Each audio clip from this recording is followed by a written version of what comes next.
afternoon, everyone. Good to be back. And like I'm doing like you, Mr. Catchway, is not in here right now. We was on the weekend like a month, but today we are here.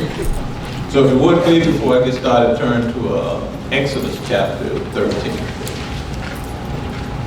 Our subject is today we're going to come from the book of Exodus 13 and 14. But before we actually start we start looking at the scriptures here, just food for thought. And God has me to meditate, as I'm sure He does anyone else that teaches the word, on the word and how to present it. And today I want to really try to make an effort to set our minds in a certain direction that we can receive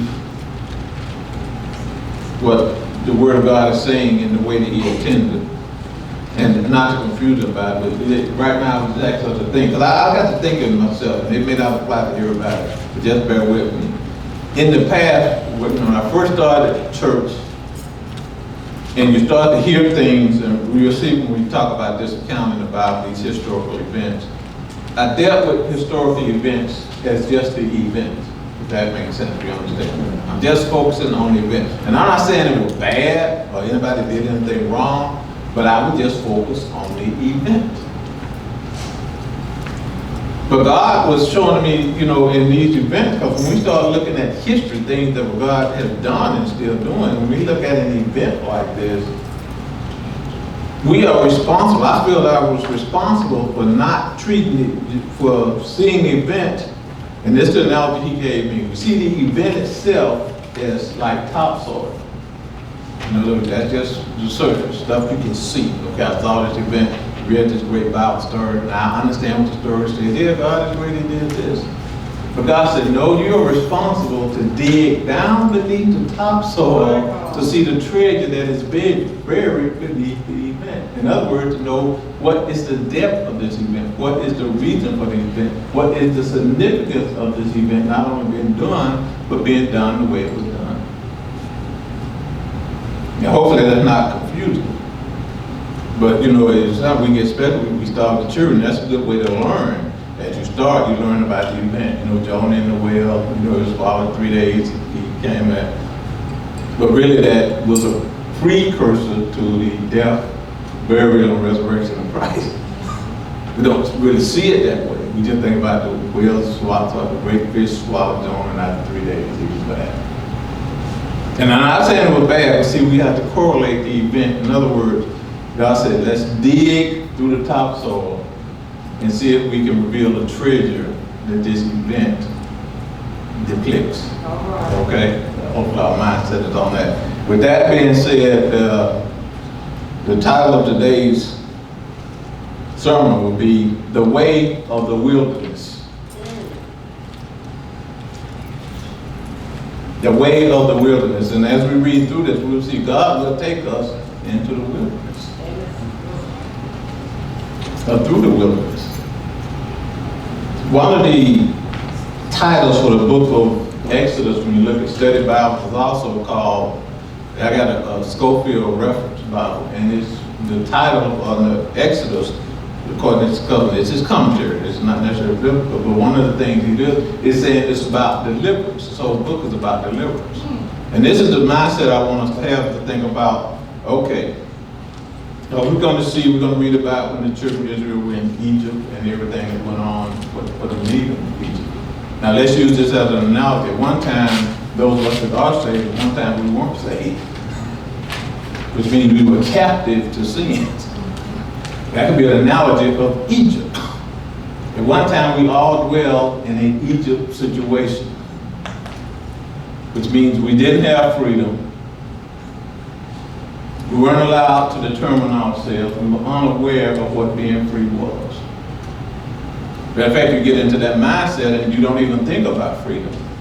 You accept the fact that you're a slave to sin. Whether you consciously realize that or not, we accept the fact that we're slaves to sin. without knowing that we are slaves to sin, we accept that fact by our behavior. And people still do that. So in other words, they stay in an Egypt situation. But deliverance, as we get saved, we can look at that salvation or deliverance is really, and one thing I'll just submit for your thought, it's really a 3-step process. And actually I realized that, and Pastor Dave reminds me of it because I sort of said it in, I don't know how long it was I said it, Pastor Dave, when we were talking, it might have been in the teaching, that we're saved from something to something. I've never really articulated that, but we are.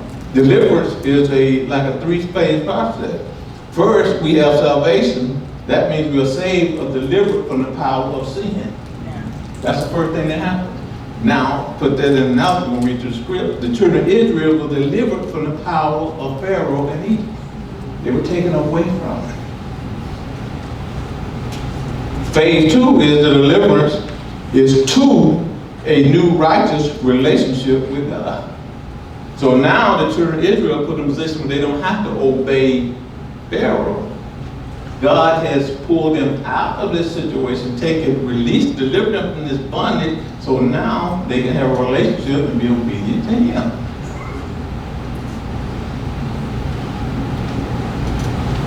And the third phase is, and this is the maturing phase, is where we constantly maintain this new relationship. That's by getting to know God more and letting Him transform us into His likeness. If you in Sunday school today, you would have heard things to that effect. That's what we spend the rest of our earthly time doing. Getting to know God better and constantly being transformed into His likeness. See, we think we're not here. Hopefully people think that. Some people think all we're doing is going to church. If all we're doing is going to church, that's a waste of time. It really is, because you keep, I'm racking up so many attendances, I'm racking up so many numbers in tithes, I'm racking up all this time in ministry, I'm moving up, I used to be an usher, now I'm like a trustee, No, it's an individual thing. So that third phase of salvation is it manifests what God is looking for once He saves us, is to want us at the highest expression, is for us to look at Him. When He looks at us, He wants to see Himself. So that's the purpose of it. Now going from step 1 to step 2 is critical step for believers to experience God fully, which means I'm going to revert back to, that's why we talk about deliverance. Step 1 to step 2, being delivered from sin into this environment where we can worship God is essential. Because we can't do both. The scripture I read in the morning, can't serve 2 masters. Can't be a slave of sin and be a religion, can be saved at the same time. It's impossible. Because I can only obey one of those masters. So I either got to be saved or I'm not saved. I either got to be delivered or not delivered. I got to either live in Egypt spiritually or live in the promised land spiritually. And actually, once you leave the promised land, once we leave Egypt, spiritually, our passport is revoked. In fact, it disappears. We're not authorized to go back to Egypt. No matter how people behave, no matter how people that say they believe, we are not authorized to go back into that bondage. And we should strive not to be there. So hopefully hopefully our mind is set now, so now we will look at the scriptures and see how this event is a precursor to the salvation experience. So we're in Exodus, starting chapter 13, and I'm going to read verses 1 through 16. But before I read it, I want to set the table here that chapter 13 in Exodus begins right after the final plague is released on Egypt. And all of the firstborn died. And I actually read that more. Not only did God kill the firstborn of the people, He killed the firstborn of the animals. God doesn't joke. When He does something, it's complete. Like every firstborn gonna die, every firstborn gonna die. So Egypt lost. And actually, in one account it says that night when the death angel came through, which we call Passover, the night that he came through, there was not a single house of the Egyptians that did not have death. So one day I got to think about, okay, God is really serious about this. He's an absolute God. He's not like, okay, this is where you were, now some of them are going to get away. It's not like a little evil is good. It's not like, okay, I'm going to do this part of Egypt, but I'm going to leave that little part there. Be like, no, I want the children of Israel to see who I am and how important it is that they be free. So I am going to make, because of Pharaoh's decision and Pharaoh's attempt to hold my children, I will make not only Pharaoh, I will make every person under his authority, except for my children, suffer for his decision.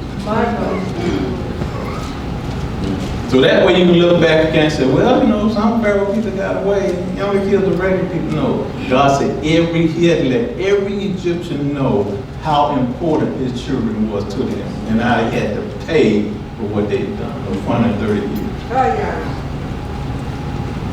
So they all have suffered death. So here goes God right now thinking about the firstborn. And this is God talking to Moses starting in chapter 13, so beginning of verse 1.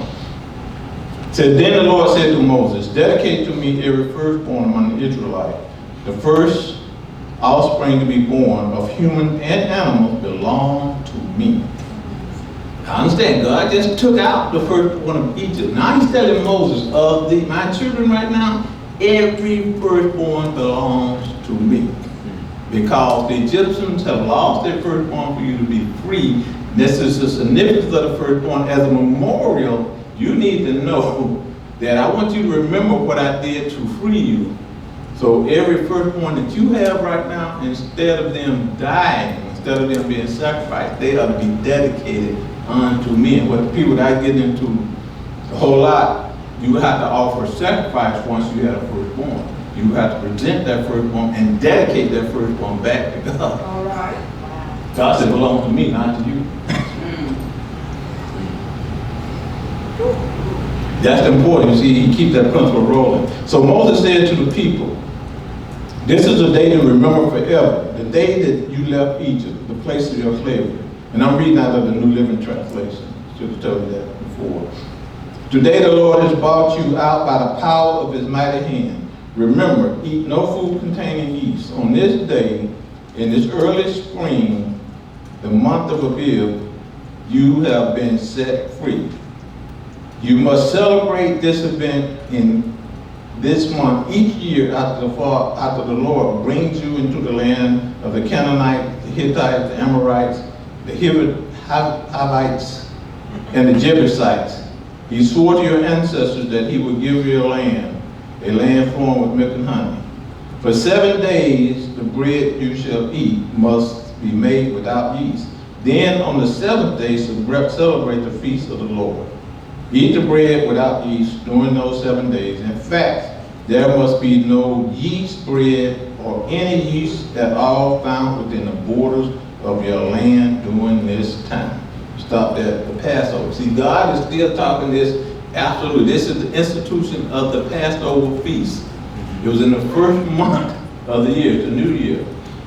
And God said it's so absolute. Understand, he took out all the firstborn of Egypt, even the animals. Now he's saying to celebrate me, now you got to have this unleavened bread. Not only do you eat the bread without yeast, I don't even want any yeast found within your borders. That's no yeast. You got to clean out your house. If you have some yeast in there, it needs to go for this time. So you can remember how absolute I am as God. My God. See, God never intended for righteousness and unrighteousness to be mixed together. He never intended us to try to be obedient one way and disobedient something else. Like to come close, but I didn't quite do it. Well, we kind of came close to what God said. I said no yeast, that means no yeast. But this time he said no yeast in your borders, can't even be found. Why he do that? See, he's still reminding them, look, this is what it took to set you free. I had to go into the enemy. I went down and fought this battle for you, and I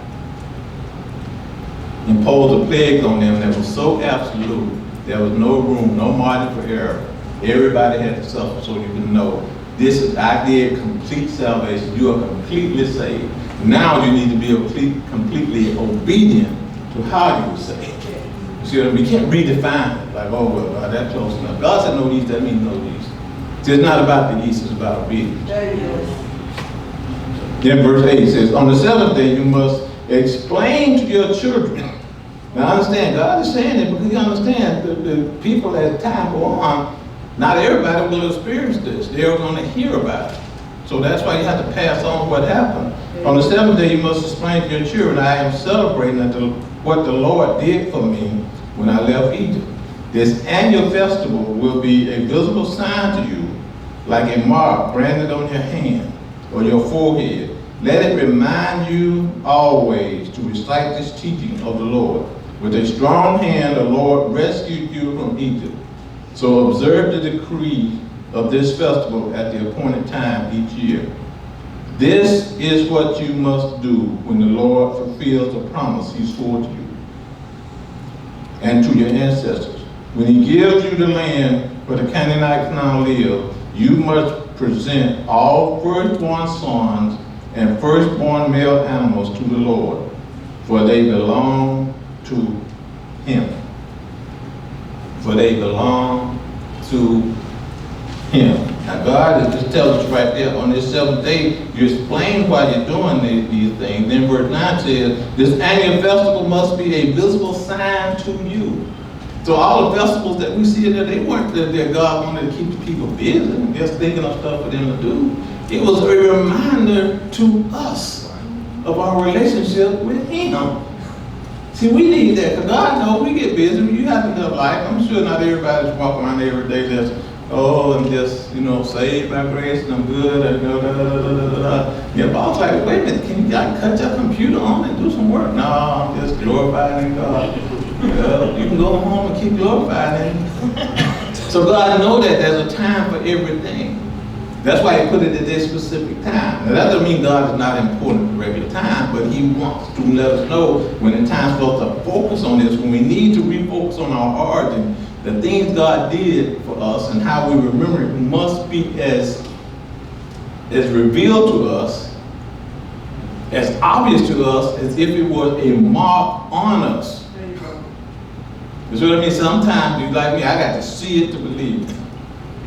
So I tell you, I got a tattoo on the back of my hand. You look like, no, I don't. See, that's like some people I'm saved, but I don't see the evidence. See, God, that's got to be some evidence. God wants our evidence, our relationship with him, to be as palatable, as real to us as it is as if it was something that was tangible. If that makes sense. Oh, yeah. Just imagine that. Imagine if everybody, when you really went to church, you was in the presence of God, you would get like a temporary, I remember back in the old days, they would put that little nightlight thing. We went to the club, they put that little stuff on you. I don't even know what they call it. So they could read to see if you were authorized to be in there. Now, I'm not criticizing the club. It's okay. I'm not trying to it's not about whether you went to the club or not. I'm trying to use that as an example. But there was a mark on you to show you were authorized to be in there. Imagine you go to church, God put a mark on us. Thing is, we go out and erase it, or we cover it up. We don't here. We don't do that here. But some believers do that. That's why people can leave church and go and cuss out the waiter and stuff. And people are like, oh, they're going to be Christians again. I don't want to work on Sundays, but I digress. So anyway, God wanted the events of this deliverance from Egypt to be as poignant, as real to the children of Israel as if it was something physically marked on them. Just try to understand it. That's what we said, to have this, make sure I'm not rereading this. This annual festival will be a visible sign to you, like a mark branded on your hand or your forehead. Let it remind you always to recite the teachings of the Lord. See, God knows we need to be reminded, because if you're saved and you don't have any opportunity, been delivered, and there's no evidence that you've been delivered, and not to us and not to other people. See, it's salvation, and not so much for us, it's for us. If we got any evidence of it, then we have a situation. But then we don't know who we are. We don't have a reminder, we don't have a benchmark. It keeps us in line with who we are so we don't conduct ourselves according to who we say we are. Like we saying, I have a tattoo of such and such, and nobody ever sees it. But I keep saying, I have this tattoo. I'm this. And people don't say, well, why do you do all that stuff? Well, you know, God ain't through with me yet. Wow. Leave that alone. Yeah, God, He's done all He's going to do. The rest is up to us. So I better stop debating with people that's not here. Verse 13, that's tough. Oh no, I'll be read that. Verse 13, read on. A firstborn donkey may be bought back from the Lord by presenting a lamb or a young goat in its place. But if you do not buy it back, you must break its neck. However, you must buy back every firstborn son. So basically, if you don't buy it back, else you can't have it. And in the future, your children will ask you, what does all this mean? Then you will tell them, with the power of His mighty hand, the Lord brought us out of Egypt, the place of our slavery. Pharaoh stubbornly refused to let us go. So the Lord killed the firstborn males throughout the land of Egypt, both people and animals. That is why I now sacrifice all the firstborn males to the Lord, except that firstborn sons are always brought back. This ceremony will be like a mark branded on your hand or your forehead. It is a reminder of the power of the Lord's mighty hand. That the power of the Lord's mighty hand brought us out of Egypt. See, once again, God is re-emphasizing this. He's not only telling Moses what to do, He's telling him why to do it. He's telling him what it's about. It's a reminder that I have been delivered out of Egypt, that God brought us out of Egypt. Because God knows over the time, human being gets into that revisionist history and that revisionist theology, where sometimes we create the illusion that we did something so great, they did something so great. They are so special that God just did this for them because He just loved them so much. But guess what? God didn't love the children of Israel any more than He loved the world. He just was establishing the children of Israel to be a manifestation of Himself on the earth to the rest of the world. Yes. So sometimes, some people may think they're special in God, where we're all special. God has different uses. But understand right now, everything you see with that dedication of the firstborn is set aside and the Passover feast, all of this is to be observed annually so that in the future, nobody that's a child of God should forget what God has done. So in other words, now you can't forget that you are saved. Because God kept saying, make it like a mark on you. Make it like something you see. Make it something tangible to you. Make your salvation and deliverance tangible. Every time you do this, make it tangible. Just don't go through the motions of doing this. It should be tangible to you. It should be so important. It's like something that's on you that you can't get off. Which means I can't do, especially on your forehead. You think about that. You got something on your forehead. I guess let your lady put on a crazy bang. You can't hide stuff on your forehead. It's there. Or even on your hand. It's there. God wants us to know right there. Every time I look at God bought me out. Because we talked about in Sunday school, I am nothing. I was powerless. I was a slave to sin. And God bought me out. I need to be reminded of that because I get the big head. Start thinking of somebody. Start treating people in a different way. When actually we're all equal because God bought everybody else out. I didn't do anything. I didn't get anybody saved. God knows how human nature is. We're real. God got to call me bishop. I need to sit.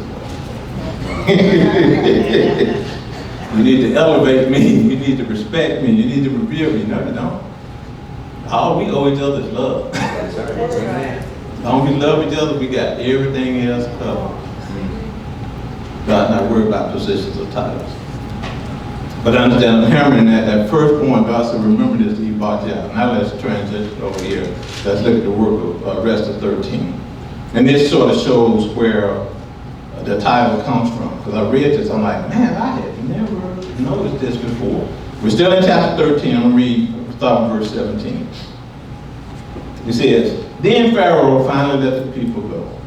God did not leave them did not lead them along the main road that runs through Philistine territory, even though that was the shortest route to the promised land. God didn't take them the shortest way. He didn't take them the most direct way. And I wonder why. Let's read on. God said, if the people are faced with a battle, they might change their mind and return to Egypt.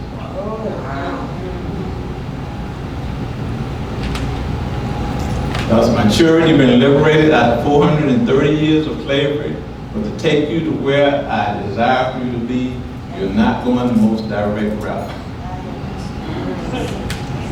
Because there's a force along the most direct route that even though, because some accounts say there were like 630-some-thousand Israelites, and they were trained for what they had weapons.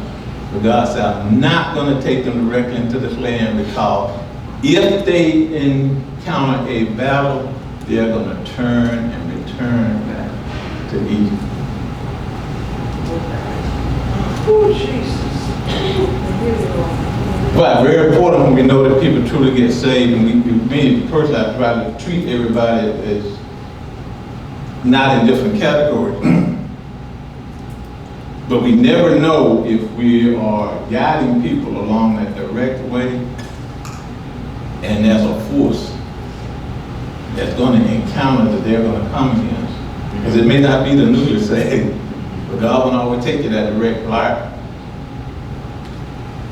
into that force that you have to encounter, because you know you may turn your back on it and go back. Rather than fight through this, I'd rather go back to where I was. Life was easier being a slave. I didn't have to press against anything. I didn't have to drum. Because though you know combat is not a pleasant situation, either physical combat or spiritual combat. That's why you get a lot of times a Christian get in a situation, or believers get in a situation, scratch that Christian. They get into a situation where they run into force and they compromise. They surrender. Which means you're giving yourself right back over to this negative thing. The world always wants us to compromise something. That opportunity to come up every day in every way. We will have an opportunity to meet a force and we turn back spiritually to Egypt. But I'm not going to obey God. So God said right now, because I'm newly taking you out, I'm not going to take you where you have to encounter this war right now. I have to take you through the wilderness. Now let's look, it gets even better. I know that kind of freaked you out, like, wait a minute, they done saw all this and they'll go back to Egypt. God said, yeah, they sure will. But I'm going to leave that alone, but that'll take up all my time. So verse 18. So God led them in a roundabout way through the wilderness toward the Red Sea. Okay, now God says why he did it. This is where he did it. Thus the Israelites left Egypt like an army ready for battle. Verse 19 says, Moses took the bones of Joseph with him, for Joseph had made the sons of Israel swear to this. He said, God will certainly come to help you. When he does, you must take my bones with you from this place. So the Israelites left Sukkot and camped at Etham at the edge of the wilderness. The Lord went ahead of them. He guided them during the day with a pillar of cloud and provided light at night with a pillar of fire. This allowed them to travel by day or by night. And the Lord did not remove the pillar of cloud or the pillar of fire from its place in front of the people. Now God is leading these people around the land of Philistines to the Red Sea. And we've all seen it. I mean, I keep seeing Charles and Hester and the Ten Commandments, not making light of it, but you get to see it. Visuals are hard to get rid of it. But then, when you really get thinking, why did God do that? Think about that. Why? You're supposed to be getting away, and God leads you, militarily. That makes no sense. Why are you going to go to a place where you know you can't get away? And if you're attacked, you cannot retreat. You just sitting ducks, we would say. That's how God led the people. They look like sitting ducks. They're just against the Red Sea. They're just down. All right, come on. Looking lost and confused, helpless. As my wife said, but God, let's look at 14 and let's find out more about this salvation process. We think God is taking us somewhere where He shouldn't be, taking us somewhere that's uncomfortable, taking us somewhere that didn't make no sense to us. Let's see what God says about where He put us. Instead of me trying to determine, like, I don't like being here. I've been there. I don't know if you've been there too. I'm just going to be over. I don't really like this. I don't want to do this. I go way back, and I'm just going to leave it for a minute. In the natural, I shouldn't be at Fort Bragg. I got diverted from Germany, from going to Fort Benning, with 5 weeks left in Germany. I know that's wrong. The Army usually gives you 3 months to prepare to move. They gave us, what, 5 weeks. That is just totally unheard of. To the point, I've told this story before, I had to go back to transportation and rechange my appointment to my vehicle. They were ready to ship it to Georgia. I'm like, well, sorry, I got new orders. Got shipped to North Carolina now. But it shipped it to Charleston. But that was challenging. You got the whole family, and I got to go here. First, I don't want to go to Fort Bragg. I think I had no intentions of being in Fort Bragg. I had no desire to come to Fort Bragg. It wasn't based on any experience. It just, you know how it is, you just don't want to be there. I didn't want to be, I want to be in Georgia. Better, closer to my home. It's a better place. But that was kind of just a little example. I'm sure we all can reflect on that. They just give you a little reflection. Sometimes you end up in a wilderness place. And me and my wife got to talking. Had we not got the word and sent through that wilderness of spirit, we would have been in them y'all. That's right. So I said, oh, golly. I'm sorry, God. I'm just crying over something. And you had something great for me, and I'm thinking I'm just going to be miserable. And we weren't miserable. Just let that rest. So He took them to the wilderness, and they looked like they just down here finished suffering every day. But God is just getting started. Let's look at verse 14. I'll get through as much of it as I can. Chapter 14, not verse 14. Yeah, but we got 3 in there. Let me see. I'm going to do it as much as I can. Then the Lord gave these instructions to Moses. Order the Israelites to turn back and camp at, now I'm going to mess this, Potirot, between Migdol and the sea.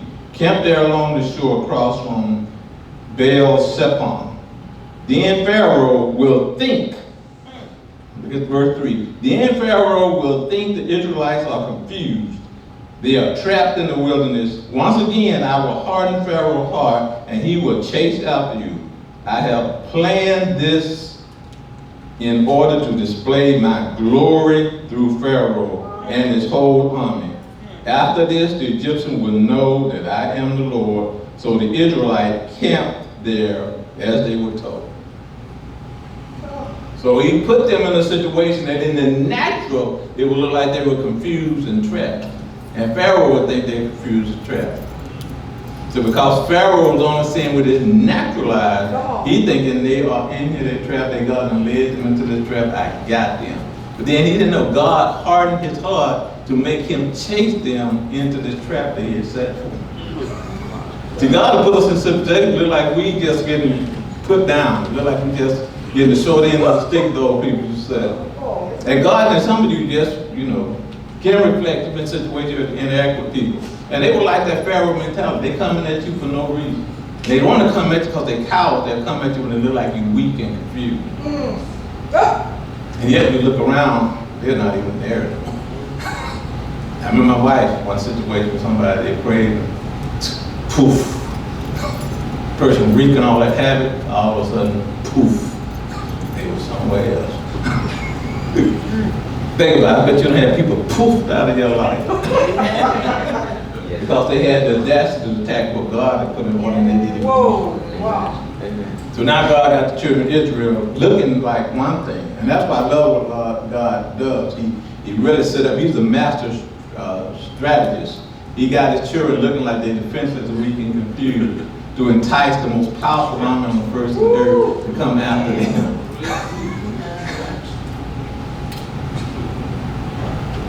Just think about how God does that. Put us in a situation. He will do the same thing, because this is part of that salvation process, because God has just told me, you need these rewards to remember what I've done. Now, I'm going to give you some more evidence to remember more about what I've done, because I'm going to do a situation on you that don't make sense in the natural. Matter of fact, I'm going to put you in a situation where you are terrified in the natural.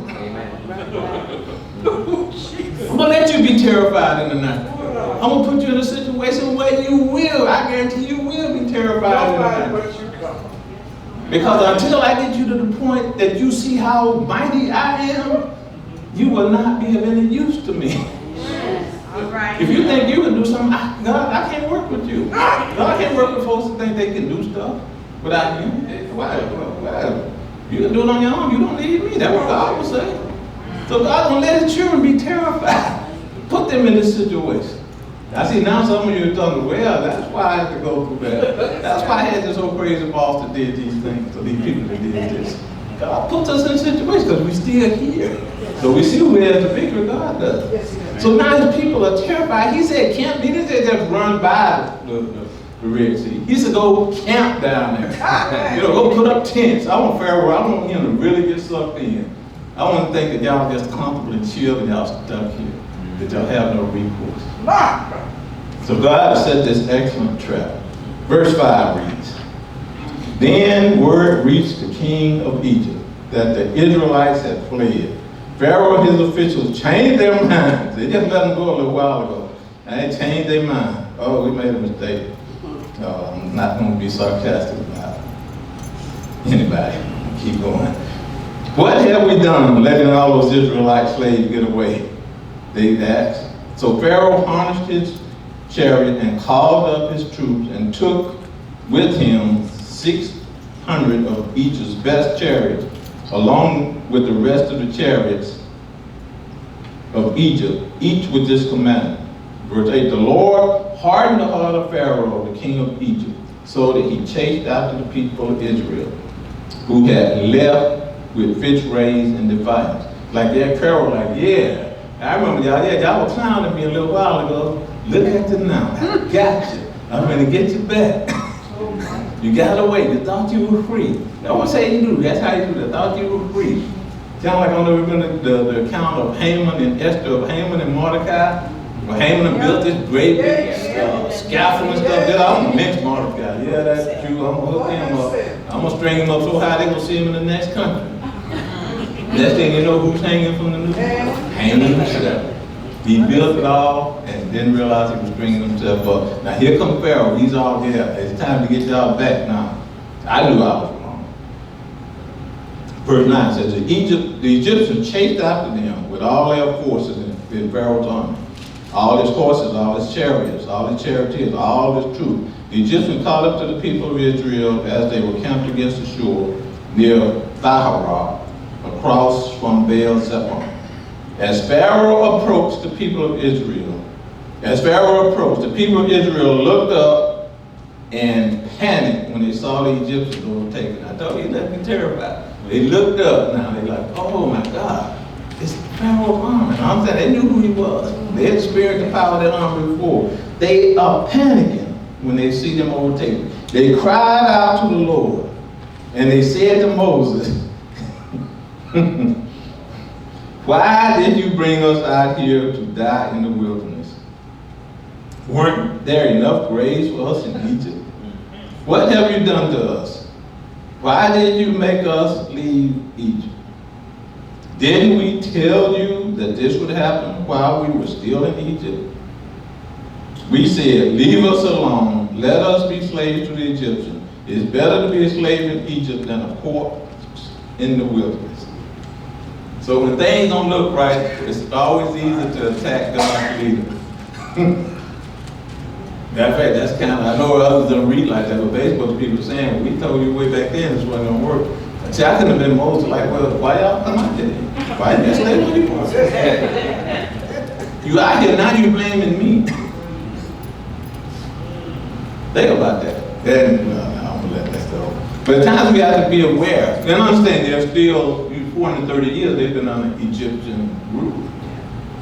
They cried out to God, but it appeared they wasn't sure of the God that they were crying out to and the effects of crying out to God. Sometimes believers we may do that, pray to God for something with no idea of who we're praying to and how God's going to answer that prayer. To the point when we see the answer, we don't like the answer. So they've been delivered. They were crying, they were, oh, we want to be free. Now they're free, and they're going through some conflict. No, we want to go back and be slaves. See, I could have been more like, well, y'all gotta make up y'all mind. Pharaoh, hold up, can you give me a timeout? All they want to go with Pharaoh, y'all can like lead camp. That's why God only gives us so much responsibility. But anyway, the people are distraught. But in their defense, they got to be kind of freaked out. Wait a minute, here comes the most powerful army on the earth. We're trapped against this sea, and we know we can't win this fight. We're going to get killed. We're going to get slaughtered right here. And because we're selfish, I'd rather live as a slave than die free.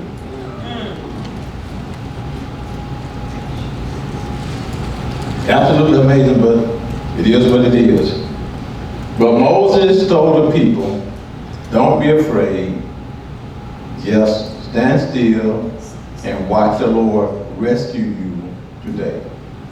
The Egyptians you see today, you will never see them again.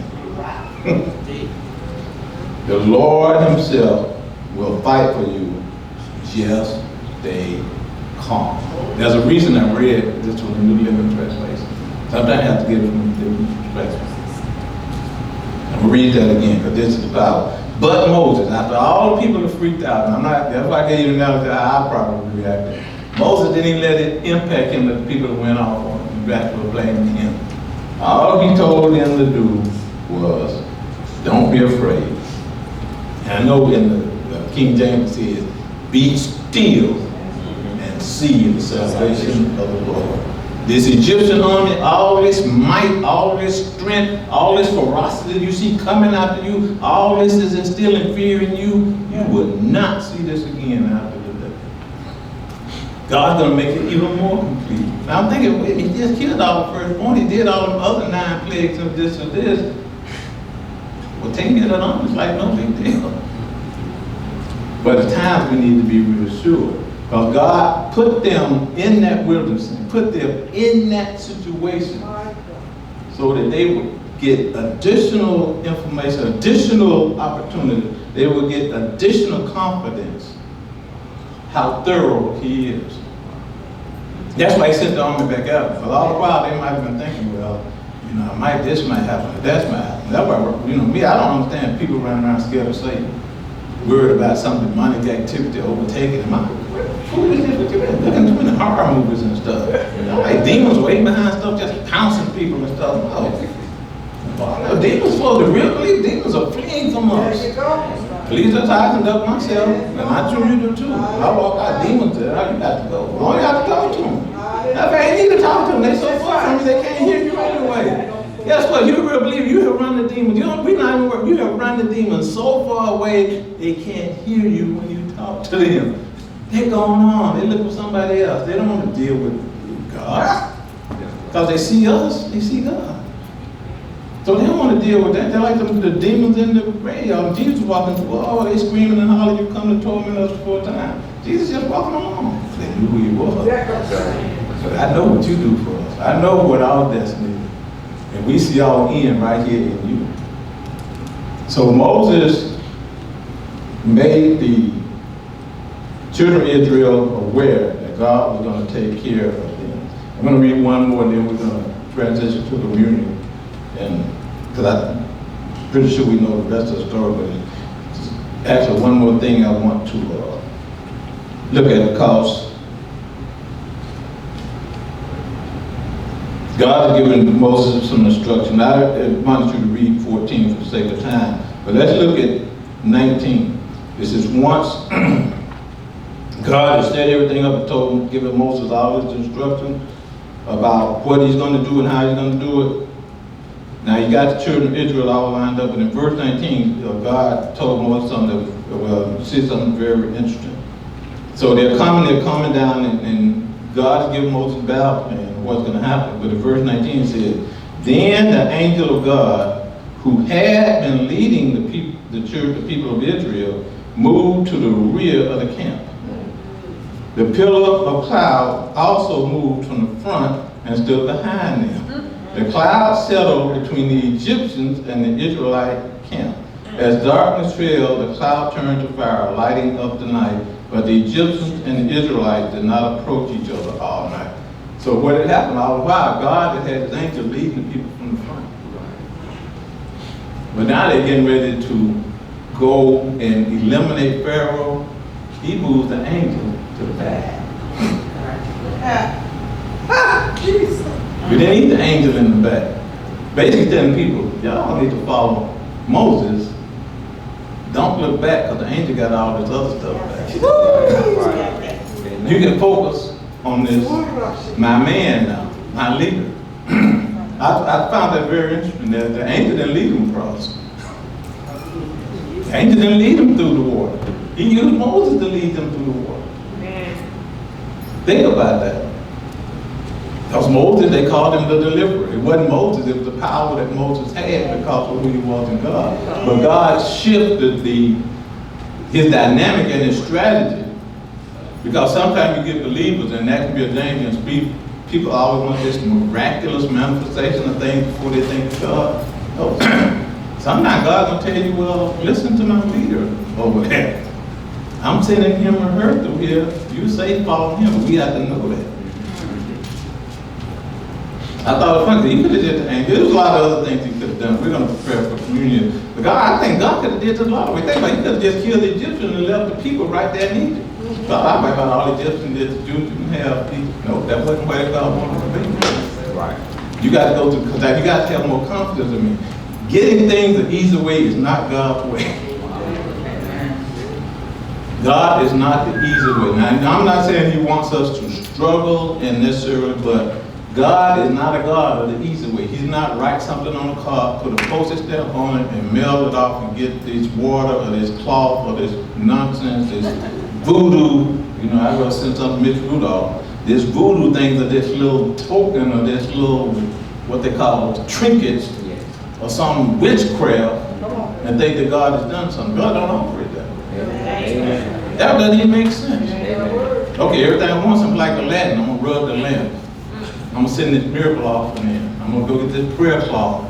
I'm gonna make this donation to this person I don't even know, and I'm gonna be blessed. And I'm gonna listen to all these lying folks that they line up on TV talking about these check this appear out of nowhere. That's madness. God will take us to the wilderness because he wants us to be strong. He wants us to rely on him. So he puts us in situations where we can absolutely, positively do nothing else but rely on him. And then guess what? When you do that in the hard time, then the easy times, relying on God just become nature. I wouldn't even say become second nature, just become primary nature. And it's not like everyone has to run and get the Bible, read a bunch of scriptures to find out what God's telling me to do now. It's forming that relationship, but God is always speaking. He's always speaking to us, probably because we don't always hear it. So we don't have a God speaking problem, we have a God listening problem. He's always speaking.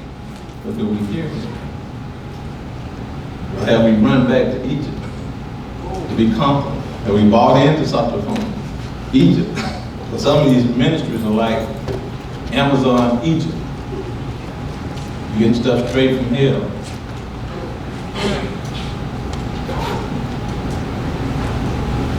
So we have to be aware of that. So hopefully this made sense to some.